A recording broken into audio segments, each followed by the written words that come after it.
કે ભરૂચની, કારણ કે વાલિયા સામૂહિક આરોગ્ય કેન્દ્રની દયનીય સ્થિતિ જોવા મળી રહી છે। પ્રાથમિક સુવિધાના અભાવને લઈને દર્દીઓ પરેશાન થઈ રહ્યા છે। ત્યારે યુથ પાવર વાલિયાના અગ્રણીએ તેની મુલાકાત પણ લીધી હતી। અહીં સ્વચ્છતાનો અભાવ છે, જર્જરિત ઇમારત છે અને ગંદકીનું સામ્રાજ્ય પણ જોવા મળી રહ્યું છે। તાત્કાલિક તંત્ર દ્વારા યોગ્ય પગલાં લેવામાં આવે તેવી પણ સ્થાનિકો માંગ કરી રહ્યા છે, કારણ કે આરોગ્ય કેન્દ્ર પોતે જ બીમાર હાલતમાં હોય તેવું લાગી રહ્યું છે।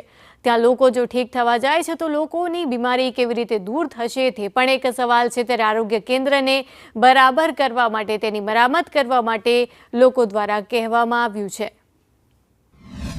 વાલિયા CSC ખાતે અમારા યુથ પાવરની ટીમ દ્વારા મુલાકાત લીધી અને વિડીયો કરવામાં આવ્યો ત્યારે હોસ્પિટલની હાલત એટલી ખરાબ દયનીય છે, જ્યારે સ્લેબના પોપડા પણ ઉપરથી પડી રહેલા પડતા જોવામાં આવે છે અને એક દર્દી હતું જેની સારવાર બી ચાલી રહી છે અને એક બાજુ એનું પેલું ઉપરની બાંધકામ પણ એટલું ખરાબ છે।